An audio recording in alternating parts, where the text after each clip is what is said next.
Okay, so I have an immune resilience alumni here with me today who has graciously agreed to share her story and her experience working with whole body healing. So thank you so much, Dani. I really appreciate your time and willingness to share and be vulnerable and talk to other people who may be really struggling right now. Oh, you're welcome. I'm glad to be here. I hope it helps someone. Yeah, yeah, I'm sure it will. Well, let's let people get to know you a tiny bit. If you want to introduce yourself and just give a brief history of your health and kind of where you ended up, when you were at your worst, and when you found whole body healing. I'd love for people to just understand a little window into that experience. Sure. Okay. Well, I'm in my 50s, so I've had this a long time. And back when I was younger, nobody obviously knew what it was. So now I would know that I had POTS, but I didn't know that then. Um, Yeah. so I mean, I can't really remember being well. Like I don't remember feeling ever truly well. I mean, I'm sure I had parts of my life where like for weeks at a time where I might have felt good, but I Yeah. remember missing a lot of school Mm, because I always had headaches, stomach aches, rashes, sneezing, it was just constant whatever. Um, yeah. like they told me, back then they didn't know what it was. They're like, we think you might have a liver condition. We think maybe you have an ulcer. Because there were a lot of digestive issues too. So Mhm. I just was never truly like well and thriving, but it would get better at times and then it would get worse stress. Whenever I was like something happened, went to college, got married, had children, like in all of those times, then it would get worse. And so Mhm. now I know that it was histamine and it was dysautonomia. Like now I Yeah. understand what those symptoms were, but back then I didn't know why why I would get racing heart in the middle of the night or why Mhm. I would get syncope all the time. Like I don't have just the pot symptoms, like mine come and go. And I don't know if that's for everybody, but my like the syncope or the lightheadedness could happen at any moment. It wasn't just when I stood up. Um, Right.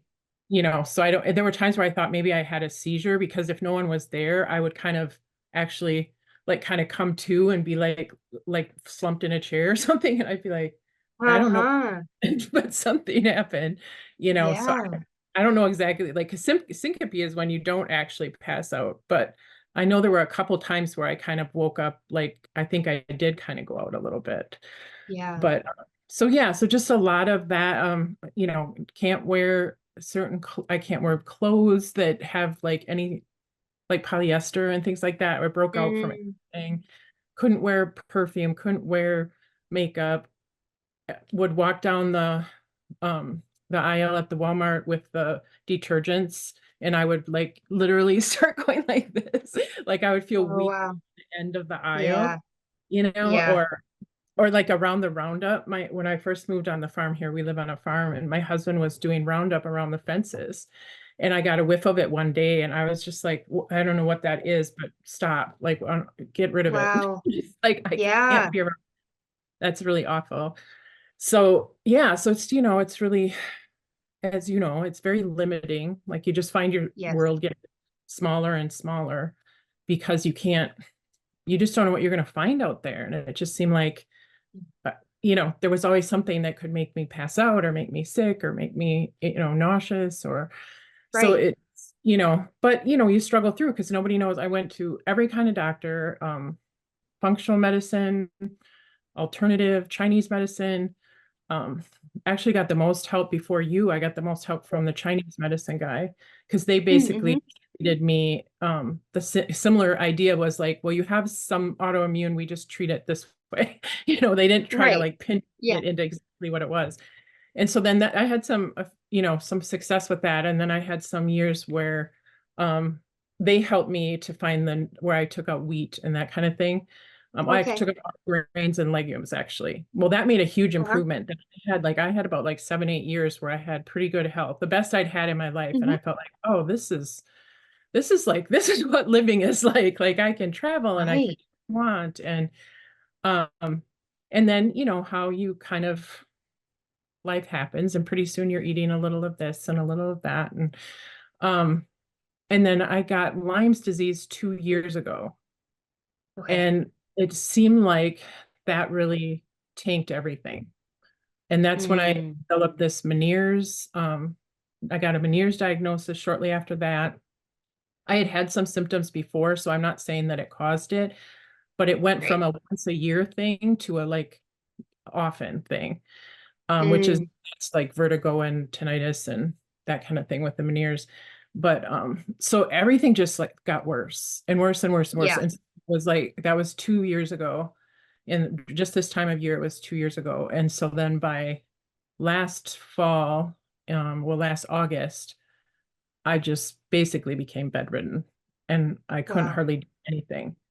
At the same time, my husband had like a skin cancer thing. So I mean that, so Uh-huh. I think there was like a huge stress thing too. Yeah. Between the two of them, it's just like everything just ballooned. And I was in the emergency room all the time because of my heart racing. And I would have high blood pressure and then I'd have low blood pressure and I couldn't like move or think. And then I'd go in and my blood pressure would be really low or my pulse rate would be like 40.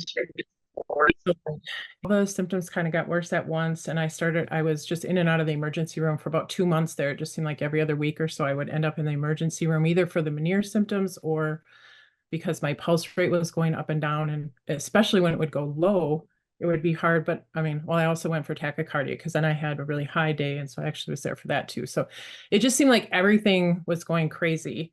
Um, Yeah. and so I just started on my own then because of my spiritual practice. I actually started like when you can't do anything else and you're in bed, it's like I started just doing that kind of thing. I started doing more meditation and more trying to work with my nervous system and that kind of thing. And so I slowly got a little bit better enough where I thought I could, you know, well, where I was online and looking and found your plan because before that I wasn't even able to be online from like August to Wow. November. I wasn't even able to really Yeah. be online. The vertigo would be so bad that looking at my phone would just be horrendous. So yeah, so then Yeah. I was just finally starting to feel like I could do a little bit of things, like I could take care of my self-care and do that kind of stuff. And so I credit at that point, all I was really doing besides the fact that I had really been gone back to my not eating grains and legumes was the fact that I was Uh-huh. nervous system stuff. Yeah. Yeah. That's so incredible. I think that, so many people, when they have a health crisis like that, they tend to really just see the limitations, that that creates. And I mean, that's very real. And we can still acknowledge that and have times where we feel sorry for ourselves around that. I mean, that's totally human, right? But at the same time, it sounds like you're able to say, like, well, okay, what can I do in this situation? And like, yeah, when you're lying in bed, like, you can meditate, you can do some nervous system regulation practices, and that with some of the dietary shifts that you knew had helped in the past just got you to a place where you could at least take the next step. So that's so incredible. You just refused to give up even when things were so dark during the time. Yeah. So yeah, so then I found your program and Yeah, and it was um so great to have you in the Immune Resilience program. I think everyone just loves seeing your wonderful, colorful hair and sunny personality each week. It was so lovely. But yeah, I'd love you to share a bit too about what your experience was like in the program and maybe some of the things that you felt like were the most helpful that you learned and implemented during that time. yeah, well, I thought it was interesting for me that I had already lit on some of the things that you were teaching. So that really made me feel like, good that I'm like, oh, see, I was on the right track. But I think Yeah, it's just helpful to have someone leading you through the process because especially when you have brain fog and you are in pain and you have vertigo, like I needed somebody to lead me through it because I was kind of yeah, doing it this. Like it was like, oh, I'll do yeah. that. Today I'll do that. And like you need that structure and that support and so it was super helpful. Right away, I actually bought your book in January, or I bought your book before, but I could start reading it in January. So Yeah. I actually started the program a little bit early. Hmm. So I was on the GAP, basically just did the GAPS diet a month before the program started. So Uh-huh. so that that helped me too to be ready to hit the ground running. Like I really went through the program at the speed that you were doing it.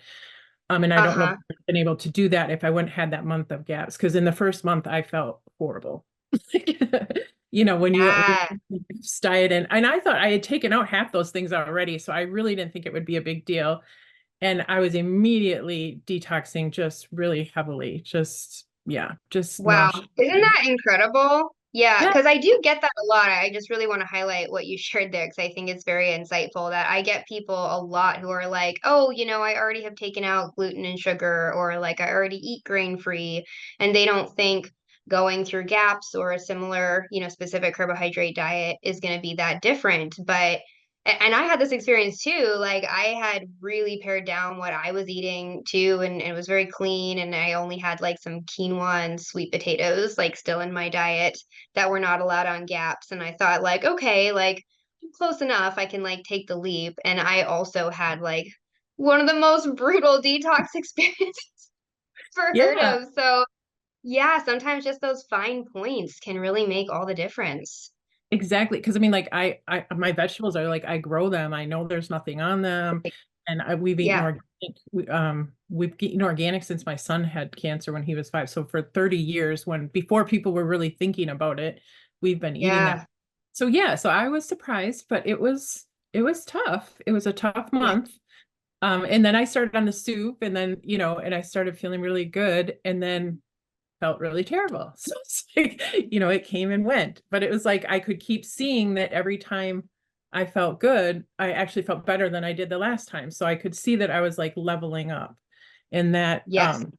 really kept me going on it. But also you were telling us that. So I knew to expect that. And I knew I wasn't doing something wrong, because your Hmm. first impulse when you start having symptoms, well, you have a couple good days and then you have symptoms come back, you think, oh, I screwed it up. I did something wrong. I ate something or I smelled something or but because of the class and the training, it was like then I could tell I could be like, no, that is normal. That's what other people are having. That's what's happened in the past. And so it really kept me from doing all that second guessing of myself. And Hmm. and again, like I do some of my own like nervous system stuff and kind of Hmm. I call it shadow work. I come from a psych background. And Hmm. so I was doing my own, but then you taught some new things. And so I was able to, round out my practice and I really credit that. I don't think I would be where I am if I hadn't done that part as religiously as I did the food part. Like I Yeah. really like made time for that every day. And there were Hmm.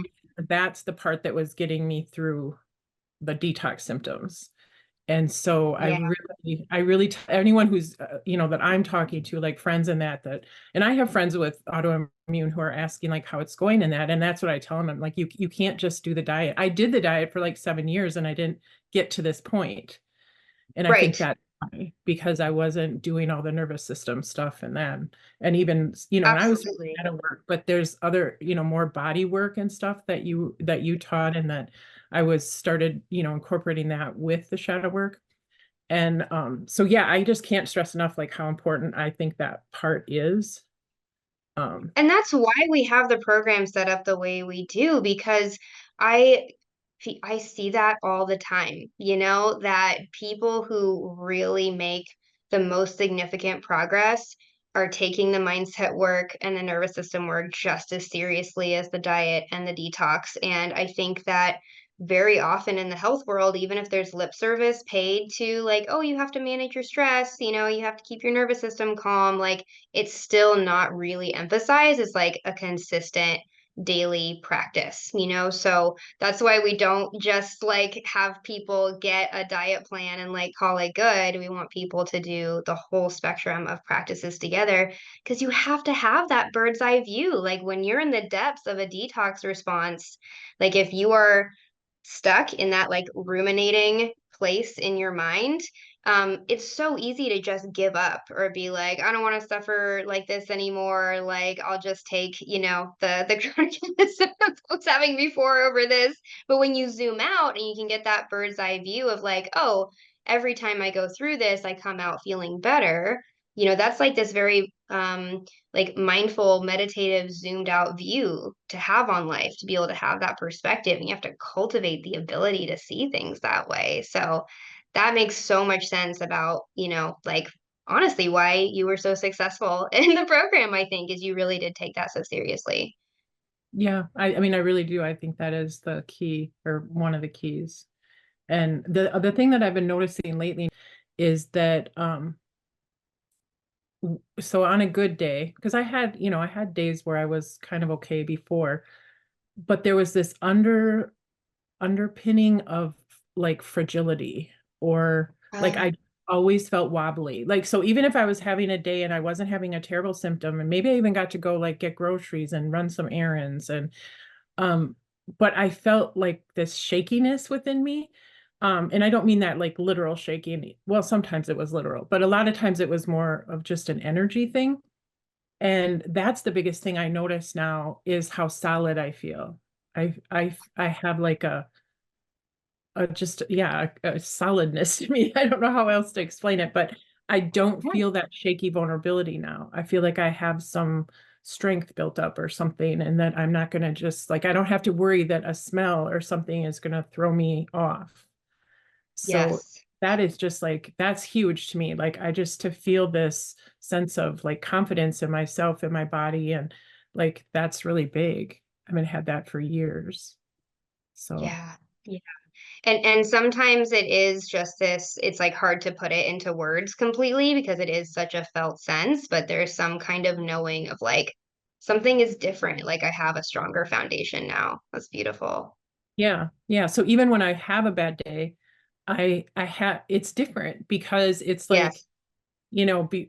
it's like there's the rock and now you put something on top of it. Whereas before it was like a massive jello that you put something on and it just, you know what I mean? Like so it was just very different. Now I feel like, yeah, I can hold this symptom for a few days because it will pass and I'm not gonna Right. fall because I there's this strength underneath.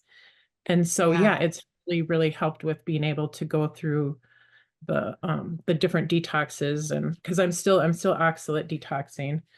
That's been going on for about a month now. And I think that's Yeah. the vertical issue because it seems to flare up as the oxalates come out. Yes. That seems to Yes. be related. But and as far Do as you like want to share? go ahead. Oh, I was just gonna say, do you want to share a bit more about some of the improvements you've seen? I mean, you just mentioned like, yeah, you're still struggling with the vertigo coming and going as you're dumping the oxalates, which is so common. A lot of people don't connect oxalates to vertigo in many years, but it absolutely is connected actually. But yeah, other than that, would you share some of the improvements that you've seen? Sure. Yeah, that's what I was going to back up and do. Okay. So the first thing that went away for me was the digestive issues. Like within 2 weeks, I had no Oh, digestive issues. So before I even started the class, I was, just the gaps took yeah, away my digestive issues. So that was really nice. You have some symptom relieving right away like that. The yeah, next one group of symptoms that went away for me was the histamine. By by like by the time we were done with soup, my histamine symptoms were gone. They got a wow. lot worse during the soup. Like I had a 10-day spell of migraines and I Mhm. had lots of flushing and all of that. But at the end of it, I was able, I didn't have any. And then I tested it and I went off all my antihistamines. And now I'm off all my antihistamines and have been for like a month now. So it was like, The dream, right? I was Yeah, like, oh, this amazing. is too good, like so for me that was the stages. First the digestive issues went, then the histamine issues, and now it's I'm not sure if vertigo is dysautonomia, but I have a little bit of dysautonomia stuff. I still have like it's not so much my heart rate. Oh, and I also my like heart arrhythmia has I haven't had that for like a week and a half.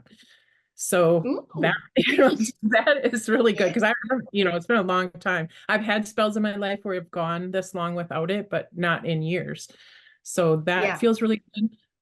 But I still am doing this. I have a central sleep apnea thing where I just quit breathing. So the machine doesn't help me. So that is like a tricky thing, and that I still have. And then the vertigo, like I say, and I don't know if that's stemming from if that's a detox like thing from the oxalate or if it's still part of the dysautonomia and all of that. I don't know. Right. Yeah.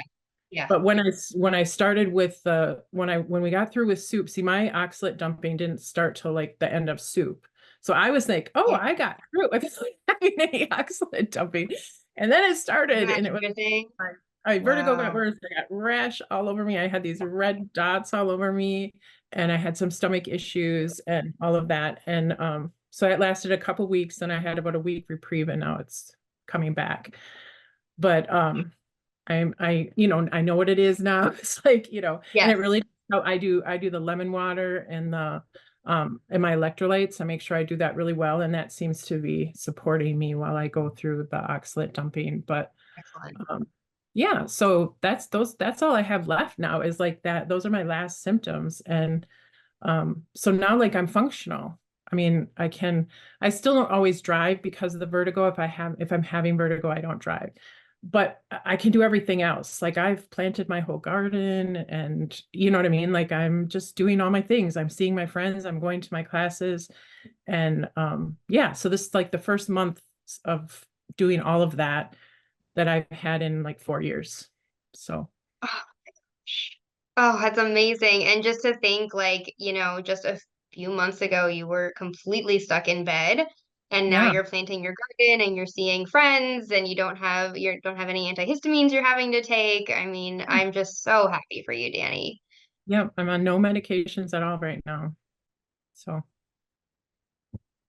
Ah, well, thank you so much for sharing this. I mean, what an inspiring story. And I just love that you already had discovered, a lot of these things just on your own and reading my book and just with your past knowledge and psychology and things like that. So it sounds like the program just really helped you solidify your practices in a way that was just very structured and easy to follow, and just really able to accelerate some of your progress. So I'm so glad you joined us, and I'm wondering if we can close by just if there's any like words of wisdom or piece of inspiration, like for someone who is watching this that maybe is not sure if they want to get started or not, or is nervous about the process. Like, what would you share? well, I would say that it's certainly for me was certainly better than doing it on my own. The difference was so night and day for me because when you have a chronic illness, you handle it on your own because most medical people are not really that helpful. And so you really always end up navigating it by yourself. And this for me was just, it was just so good for my nervous system to have support and to feel like so I mean we had the support of the group so you have people going through it with you. I really appreciated that part, but just the team, like feeling like I had a team behind me was such a different experience.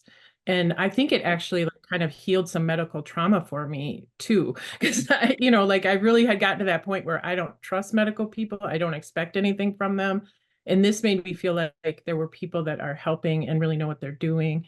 So that was really helpful. So I would just say, like, if you feel alone or you feel like this is overwhelming, do a program like this where there's people there to lead you through it and support you and just believe you can heal because, that was some of the hardest part in the beginning was believing it was available to me, that I could Yeah, really do this. And so I guess that's it. beautiful. Okay. Thank you again. And yeah, I'm going to stop the recording.